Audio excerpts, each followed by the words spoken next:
Hey guys, InfraredGod here, and I'm back with more Pokemon Brick Bronze content. Today's video will be about PvP tips so that you can get better in the Battle Coliseum. These will be mostly general tips that'll help you out, but even if you're a veteran player, you might find stuff that you've never heard of in this video. So, without further ado, let's get started. My first tip for this video is to use EV training hotspots. If you don't know what EVs are, let me explain. EVs, or effort values, are stat points that you can use to raise the stats of your Pokemon. You're limited to 252 EVs per stat and 510 for all of your stats. So, what most people do is that they grind 2 stats to 252 and put the other 6 and some stat that doesn't oppose their nature. And there are a bunch of trainers that give one specific EV so that you don't have to waste unwanted EVs on your Pokemon and have to reset them again. For a special attack, you're going to want to fight Beach Bum Joe on Deca Beach. He gives you 7 special attack EVs and is available for rematches, but you need the 7th batch to get to Deca Beach. For money, or for physical attack, you're going to want to fight Rising Star Darren on Route 11. He gives 2,700 Poké Dollars and 5 attack EVs, so he's both a physical attack EV and money hotspot. For physical defense, you're going to want to fight Hiker Jackson on Dragono's Cliffs. He gives 6 defense EVs, but beware that all of his Pokemon have self-destruct.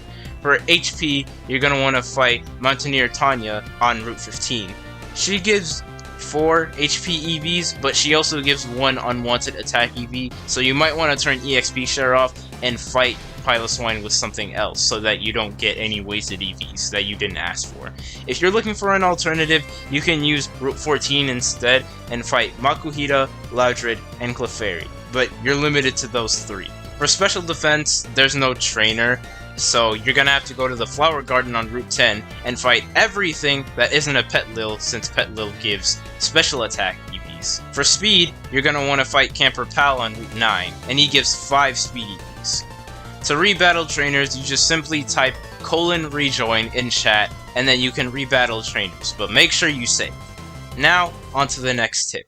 My next tip is to use certain strategies. Some people have their entire team centered around a certain strategy, but most people will have separate Pokemon with separate strategies. For example, if you're running Blaziken on your team, you're going to want the ability Speed Boost, and you might want the items Life Orb or the Blazikenite so that it can Mega Evolve.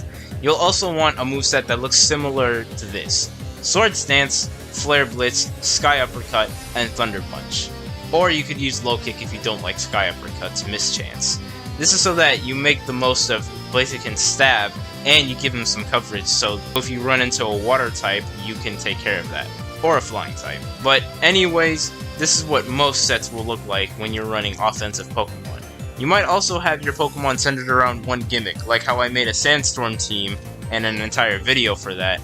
Or you might run something different, like Trick Room, or Dual Screens, or even a different type of weather, like Hail or Rain Dance. But most of the time, you're going to want separate Pokemon that do different things. Otherwise, your team will be unbalanced, and you'll have a common weakness amongst all your Pokemon. The website that I use to find Pokemon strategies is Smogon.com. Smogon.com is popular for giving really good Pokemon strategies, but make sure that you use the correct format. If you want singles, you're going to want to look up strategies for single formats, like OU or Uber. If you're running doubles, you're going to want to look up strategies for double battles. These will usually involve moves like Protect. You have to pay very close attention that you're using the correct strategy, or you might have an entirely different moveset or EV build. Now, on to the next tip. The last tip that I'll give to you for PvP is a site that most competitive Pokemon battlers use. This would be Pokemon Showdown. Pokemon Showdown is a battle simulator that lets you PvP with real people online. It also has skill-based matchmaking, so that'll help you out whenever you're starting. You can either build teams for a specific format, or you can go into random battles and have a completely unknown team that you use to fight against another person. However, since you're using this for Pokemon Brick Bronze, here's what you would do. You would go to the format Gen 7 Anything Goes and build a team for that format and that format specifically. You can't do it for any Gen 8 formats because those include Dynamax and don't have Megas. And Pokemon Brick Bronze adheres to Gen 7 mechanics, not Gen 8 mechanics. They also use Gen 7 movesets in Pokemon Brick Bronze, so going to Gen 8 would just make things weird. For Pokemon Showdown, you have 0 grinding required. You can just input moves, items, stats, and you'll just have them. They're basically a free way to test movesets before you actually go out of your way to build them. This way, you can decide which teams are viable and which teams aren't.